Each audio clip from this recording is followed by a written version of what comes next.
Vanity.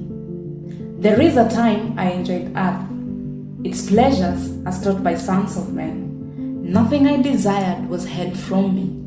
All I perceived was this life before me. Even with this, the timely reminder always came. In time, the pleasures I derived from my craft waned, and the value of the life I held so precious would fade. Slowly, the question would come, how was it that this was all there was? So I plunged deeper into living life, believing if I didn't get the best of it, I would be life's greatest failure. And even then, often I would hit the pause. Was this all there was? What was the point of living if we all died someday? If this was it all, why was it riddled with so much suffering and pain?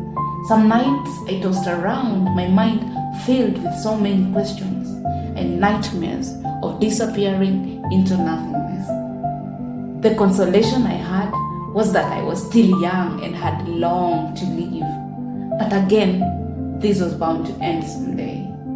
What about the time my bones grew fragile? When my eyes would grow dim and my teeth started falling off? If I even made it there, what would be my consolation then?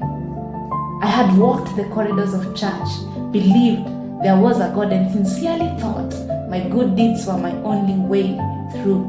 And funny enough, there was an understanding that I didn't have enough deeds to appease the ancient of old.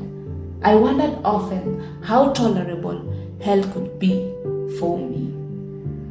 Then one day, I heard about that man Jesus, and he exposed the greatest lie that I had believed, that dedication of life to Jesus was absolutely boring, and that this life was all I got to explore. Thirsty for this new drink, I took the first sip, and it revealed my deeds were not the only way to heaven. In fact, my deeds were not the way to heaven.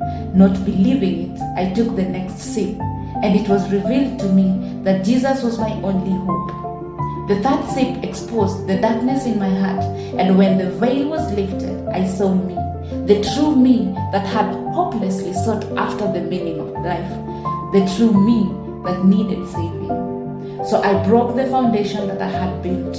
The source of my happiness is Jesus, the rock of my salvation, my propitiation, my Lord and King. In Him I live, and apart from Him there is nothing. I always looked up to Jesus as my greatest role model, never understood the significance of the cross. He died to bear the burden of my sin, and only through His shedding of blood am I found faultless. I shake my head thinking how foolish I was. I mourn considering the life I enjoyed and led.